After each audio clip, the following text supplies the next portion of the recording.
Hi, and welcome back to Daf Yomi Be'iyan by Real Clear Daf. In this year, we're going to discuss the topic of Apei Tlasa, which is found in Bava Basra, Lamed Tes Amid Aleph, Tamid Beis there. Apei Tlasa means in front of three people, meaning, the case is that some Lashon Hara, evil speech, which of course is normally severely prohibited by Lo Selech Rachel Ba'amecha. Gemara seems to say that if this Lashon Hara was said in front of three people, then there's a certain permit now. It's not Lashon Hara. Now, before we start, important disclaimer, you shouldn't take any of the points of this shir as halacha l'maisa. The only situation where there's actually practical leniency, based on all the different opinions and everything, is if number one, the information in question literally is public knowledge, and number two, the speaker has no malicious intent, just mentioning it casually, then there's room for leniency. But the fact, for practical purposes, the fact that Lashon Hara was said in front of three people should not make one assume that, now I could repeat it, it's not a problem. Not true. You have to go and familiarize yourself with Klal Beis and Sefer Chavetz Chaim to understand how it works on the practical level. But in this year, we're going to focus on the Rambam's approach to this concept of Apei Tlasa. And it's source 3 on the sheet. Let's first read the words of the Gemara, sources 1 and 2. Rabba bar Rav Huna, Kol milsa de misam Rabbi Apei Tlasa. Any milsa, anything, Rashbam says, Gnai, it's a bad information, derogatory information. If it was said in front of three people, and continuing to Amid Beis, less ba mishum lishna bisha. There's no longer a prohibition of Lashon Hara. So source 3 is the Rambam, who appears to read the Gemara literally. He says in the middle there, Im nemru dvar melu b'fnei shlosha. Once Lashon Hara was said in front of three people, then it's already known, and for one of the three people to repeat it, it would not be Lashon Hara. Again, very importantly, provided that they have no intent, there's no malicious intent to go and spread it and damage the person. But if they casually repeated this Lashon Hara they heard, it would not be an Isser of Lashon Hara.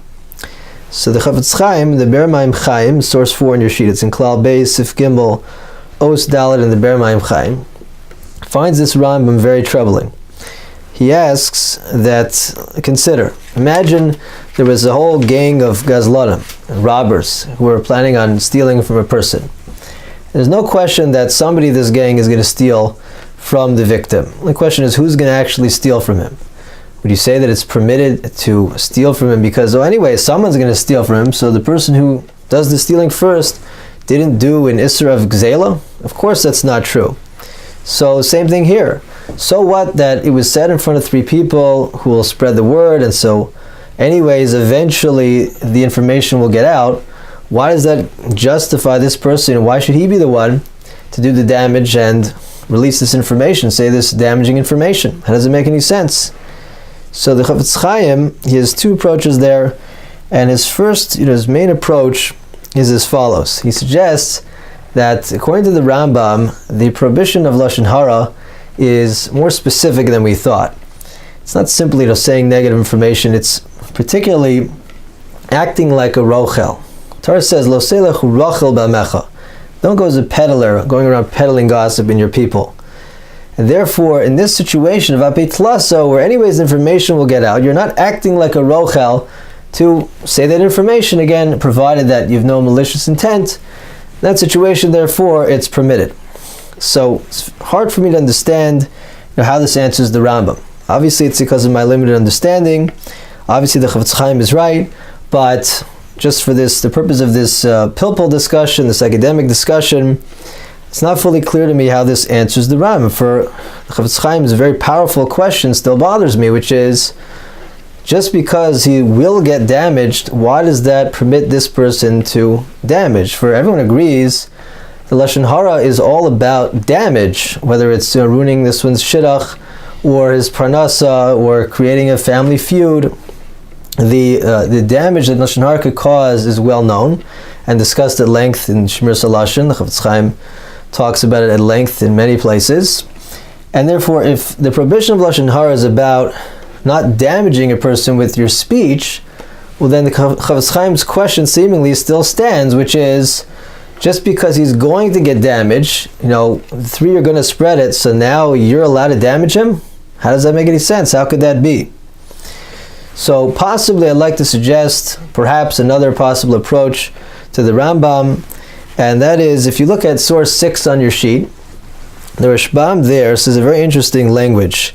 The Rashbam there is discussing the topic of mecha, and that's why this apitlas, that's what it's doing here in Bava Basra altogether, because the main topic is making a mecha to stop somebody from making a chazaka on your property. Like we know, of course, the main topic of the parak is, if somebody is in a property for 3 years and nobody made a mecha, no one protested, then he would be believed to claim that I bought it from the previous owner, and I lost my shtar, it's been so long. So how do you kill that chazaka? And let's say it's not true, he didn't buy it, he's just squatting. So the owner is expected to make a mecha, to protest, and then this one will not have an excuse when he's brought to court and they say, where's the shtar? He says, oh, I lost it. They'll say, why'd you lose it? You made a mecha, you should have been careful with the shtar.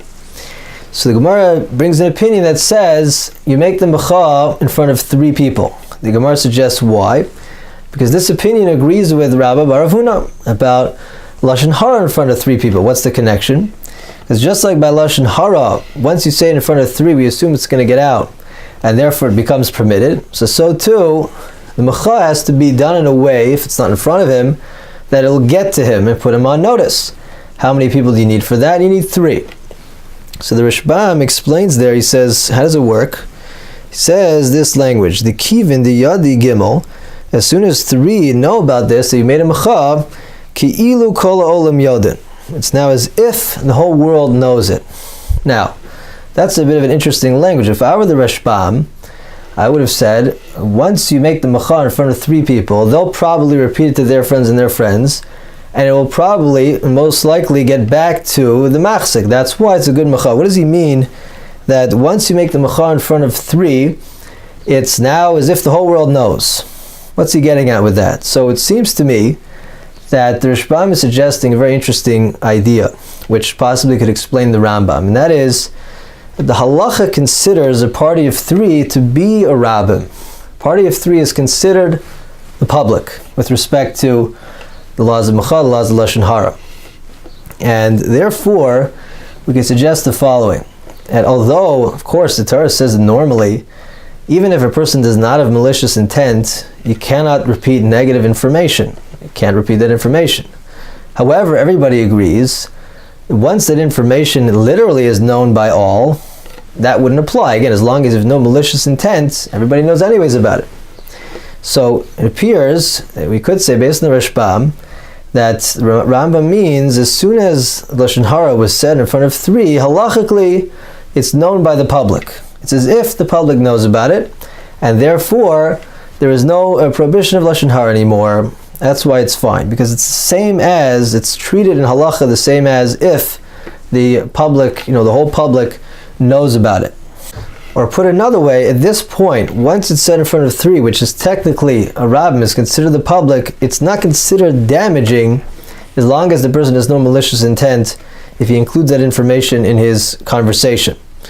Now, again, even though this is only really an academic discussion, however, theoretically this could have a practical impact in terms of the Chavetz Chaim writes in Klal Beis Sif Hey, where the Chavetz Chaim says a big distinction in this whole halacha of apeitlasa. He says there that if even just one of the 3 people is either a Yari Elokim, he's somebody who keeps the halacha, he's a God-fearing person, he's not going to say lashon hara, or he's a friend of the subject, or he's a family member of the subject, so again, there's less likelihood that he'll repeat this information, then there's no leniency of apeitlasa, because you can't assume anymore they'll actually repeat the information, that it'll spread. So that, of course, flows perfectly well from the Chavetz Chaim's reading of the Rambam, that the whole thing depends on, that since anyways it will be getting out, on a practical level it's going to get out, therefore you're not a rochel to mention it in casual conversation. But according to the way we're suggesting to read the Rambam, then this distinction isn't necessarily true. Because we're saying that as soon as lashon hara was said in front of 3, the Torah considers that it's public knowledge. The Torah no longer says you have to avoid saying it in casual speech. It's not considered damaging anymore. According to that, it doesn't really matter if the 3 people here will actually repeat it. Let's say they're Yari Elokim, they wouldn't say lashon hara. It doesn't matter. It still becomes permitted. And it is interesting the fact that the Gemara doesn't mention that there's any distinction between, the level, the spiritual level, the people who heard the Lashon Hara, or if it's a friend or a family of the subject. Nobody mentions, the Gemara doesn't say it, and the earlier poskim don't mention it either. And especially it's interesting because at the bottom of the Amud, the Gemara brings a story of Macha in front of 3, and the 3 people were Amoraim. And as we mentioned, Macha and Apitlasa are closely related in halacha, and yet the Gemara doesn't mention that, though, by the way, Apitlasa doesn't apply if the 3 people who heard it, if any of them, are righteous. So that's just a small ha'ara on, the Chofetz Chaim is saying, of course, I assume that's the practical halacha, but just as a ha'ara, it's interesting that the Gemara or the Rishonim don't mention this, and so this suggests or possibly supports the notion that no, the halacha simply is if it was said in front of 3 people, it becomes permitted. And finally, a very interesting Maramakim is number 8 on the sheet, the Rashbam, who there says the following. The Rashbam brings his Rebbeim, Rashbam's Rebbeim, who want to explain when the Gemara suggested, as we mentioned earlier, the Gemara said that why one opinion says that a Macha must be in front of 3? Because of the laws of Lashon Hara. So the Rashbam's Rebbeim explain that as follows. They say that if the Macha, the protest, is made in front of 2, that's not good enough. You know why? Because in front of 2, Macha, first of all, means what? You're saying this guy is a thief. He's squatting on my property. So that information it's Ganai, it's Lashon Hara. So if there's only 2 people there, they're not going to repeat it. And so it will never get back to the machzik. It's not going to get back to the occupants. It's not a good Macha. So clearly we're talking about people who are Yari Elokim.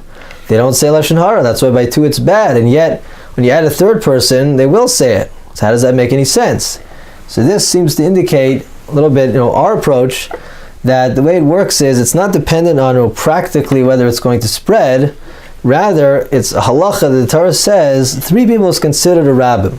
And therefore, as long as you have no malicious intent, it's not Lashon Hara to pass along this information. If you mention in casual conversation, you're not trying to spread it, and then it's simply permitted. And that's why by 3, even these God-fearing people will repeat it. So again, this implies, not like Chofetz Chaim in the Sif Hey, that it makes a difference if they're God-fearing people, and that simply once there are 3 people there, they'll repeat it. It's perfectly fine for them to repeat it.